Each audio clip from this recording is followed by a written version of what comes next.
À Paris, à pas de parking, à Paris, à des parfums, à Paris, des bons sacs à main et parfois des paroissiens. Des magazines. Bonjour à tous et bienvenue dans cette nouvelle édition de Walking with Rob and Lou. Et aujourd'hui, on va faire quelque chose de différent et ça sera de faire un voyage, pas dans le sens typique, mais plutôt un voyage d'esprit. On voyage à Paris à travers le film Paris, je t'aime. Et on va parler plus précisément de court-métrage réalisé par Gurinder Chadha. Donc, Gurinder Chadha, elle est d'origine indienne, elle est britannique et en général, elle fait des films sur les défis que les femmes indiennes doivent faire face en Angleterre. Mais dans ces cas, dans cette occasion, elle est à Paris et elle nous montre un court-métrage qui traite plusieurs thèmes. La femme en tant qu'objet de regard, les préjugés sur la religion, le langage des jeunes, l'histoire et l'importance de qui porte la parole. Dans ces cas, le segment s'appelle le 5e arrondissement ou Quai de Seine. Et nous parle d'abord, nous voyons trois jeunes hommes qui sont sur les quais de Seine. Je me dis que c'est près de Pont d'Austerlitz. Et ils commencent à regarder des femmes qui se promènent sur les quais de Paris. Et on voit comme certaines femmes réagissent à ce que ces jeunes hommes leur disent.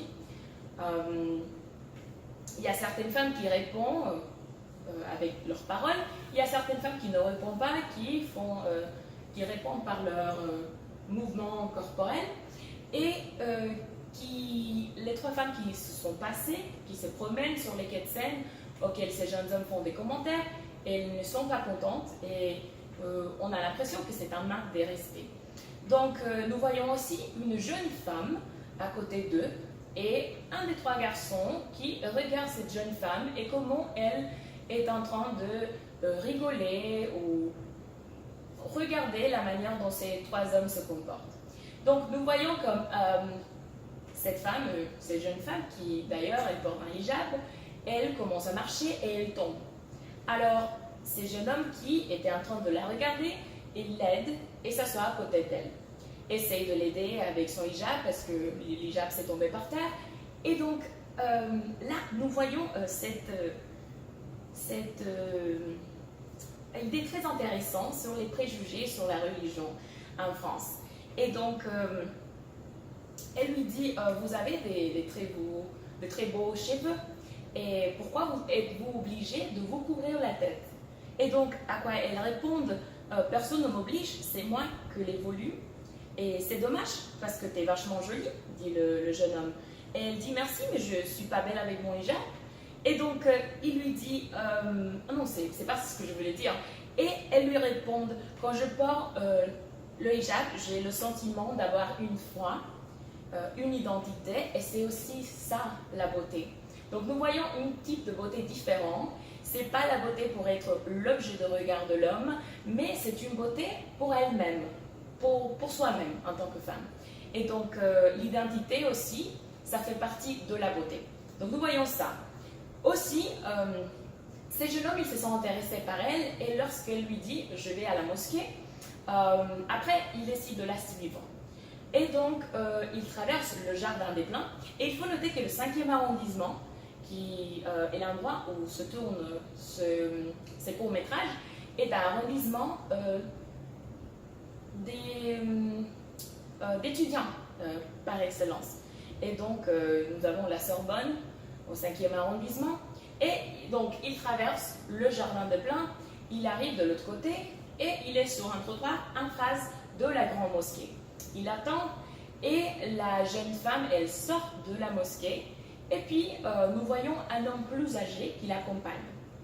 Alors, il me semble très intéressant la manière dont la réalisatrice a décidé de nous montrer cette jeune femme musulmane avec un homme plus âgé à côté d'elle et nous laisse un moment pour penser. Et je vais vous avouer que j'ai pensé, bon, c'est son père peut-être, et on pense à cette idée de patriarche musulmane qui est stricte, qui opprime. Et je pense que c'est une idée qui est assez collective, disons, en France. Et donc, on nous laisse le temps de voir cela de l'autre côté sans qu'ils aient le temps de parler, jusqu'à ce qu'ils traversent le trottoir. Et on voit comme la jeune femme dit c'est lui, le jeune homme qui m'a aidé tout à l'heure. Et l'homme dit oh, je suis le grand-père et merci. Non? Et après qu'il parle, on voit un autre côté. Donc, on a le temps de voir les préjugés qu'on a en tant que spectateur. Et puis, une fois qu'ils traversent la rue et qu'ils ont la parole, ils ont l'opportunité de parler, là, on voit une face différente, disons. Et donc, ils commencent à marcher. Et le jeune homme, il reste sur le trottoir. La jeune femme qui s'appelle Zarka, elle commence à marcher dans une autre direction avec son grand-père, mais elle tourne la tête et il continue à se regarder les jeunes jusqu'à ce que le grand-père tourne la tête et dit vous voulez venir avec nous, on va aller dans cette direction. Et là on voit un moment où ces idées de préjugés s'arrêtent, non? Et il lui dit vous étudiez? Et il lui dit le jeune homme il répond oui, j'étudie l'histoire. Et le grand-père dit, c'est important de connaître son histoire. Et oui, c'est important. Mais aussi, il dit que Zarka, elle veut être journaliste. Elle veut parler de la France, mais elle veut parler de son histoire à elle. Pour dire que même si on a une histoire grand âge, il y a plusieurs histoires, parce que l'histoire grand âge, elle est écrite par l'élite, par celui qui est au pouvoir. Mais il y en a plusieurs histoires. Et en général, on a certains préjugés parce qu'on ne laisse pas parler d'autres personnes. Et si on ne les laisse pas parler, on ne peut jamais comprendre leur histoire. Et on aura toujours des préjugés. Un autre sujet qu'il me semblait important de traiter, c'était aussi, comme vous le savez probablement, en 2004, il y avait une loi en France qui empêcher les gens de porter des signes ou des symboles de leur religion qui, disons, un hijab, un kippa pour les juifs ou des grands croix pour les chrétiens.